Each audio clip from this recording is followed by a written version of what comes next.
Welcome to week 12 of my Real Men segment, and I hope all of you are having some good fantasy weeks out there.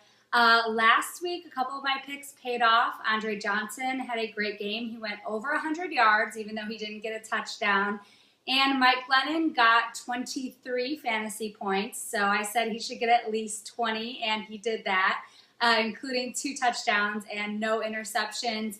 Hankerson did not have a good game, but he got injured, so he didn't play the whole time. That was the one miss that I had. But if you listen to me, then you got some fantasy points last week.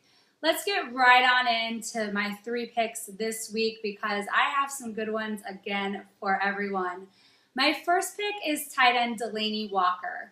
Now, I know he's been just average so far, but that's when Jake Locker was playing. We've said this time and time again that some quarterbacks have good chemistry with certain receivers and tight ends, and other quarterbacks don't. So I think Locker just maybe didn't have very good chemistry with him, but Fitzpatrick does. Fitzpatrick definitely relies on Delanie Walker to get open and be that big target in the middle of the field. Another thing is Fitzpatrick is a good game manager. He's similar to Alex Smith. He throws a lot of short passes in the middle of the field. He likes to get the ball out quick. So Delanie Walker has been the guy that he's been going to. Another thing is, since Fitzpatrick has been in, now he went in week 10 because that's when Locker went down. Walker has been getting some good numbers. In week 10, he had 4 receptions for 62 yards and a touchdown. And in week 11, he had 10 receptions for 91 yards and a touchdown. I'm hurting at tight end. I wish I would have had him in last week. Unfortunately, I did not pick him up in time, but I'm hoping to get him to continue my fantasy run for the playoffs. And they're playing Oakland this week, and Oakland is giving up 253 passing yards per game.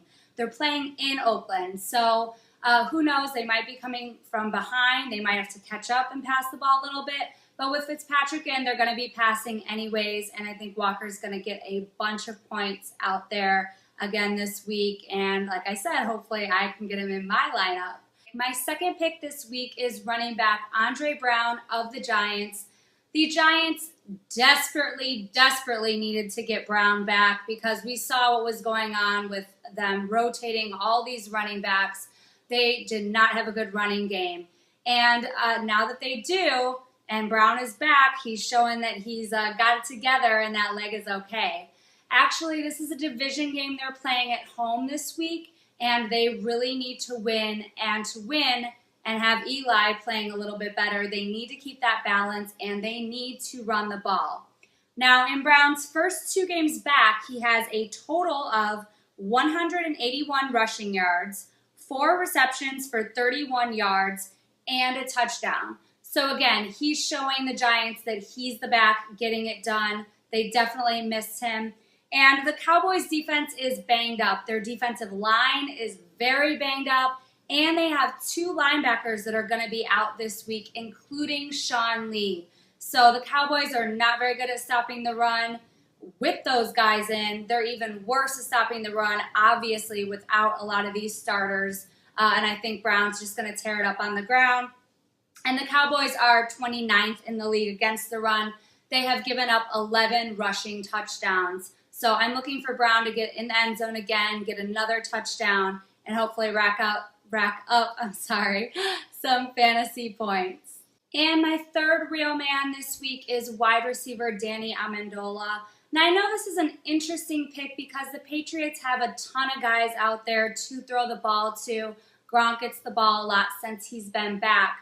But I think Amendola is going to have one of his best weeks this week. So if you have him, I think this is the week to definitely get him in your lineup.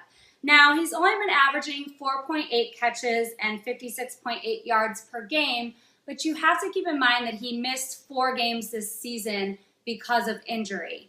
And the Broncos can stop the run. They're actually 4th against the run. So I think the Patriots are going to have a difficult time running the ball, and they're going to have to throw it more than run it. Unfortunately for them, I don't think they're going to get to have as much balance as they really want. Also, the Broncos have a decent pass rush, and the Patriots O-line has been playing very iffy. So if Brady starts to feel that pressure or get some sacks, he's going to need to get the ball out quickly, and Amendola is that guy that runs around in the slot that he can get that ball out to very quickly if the Broncos are getting some pressure on him. And this is going to be a fun, key matchup. I know everyone's looking forward to it, Broncos, Patriots. But the Patriots are going to have to put up points, and they might be coming from behind even though they're playing at home. The Broncos average 39.8 points per game. So I see this being a little bit higher scoring of a game, and if the Patriots get down early in the game, they're going to have to throw the ball and get back in it. So those are my 3 real men for Week 12. I'm excited because I'm making my final stretch for the playoffs in my leagues, and I hope that all of our picks have been helping out this year. Again, we're trying to give you some different picks that aren't just the All-Stars, but we do like to talk about the All-Stars as well. And Greg, I know we're in our different setup, but that's because Greg went to Vegas. We did a live appearance, so this week we were just a little all over the place. But Greg does have his beast mode picks, and he's ready to give them to you from Vegas. He's partying out there, so let's get to it, Greg.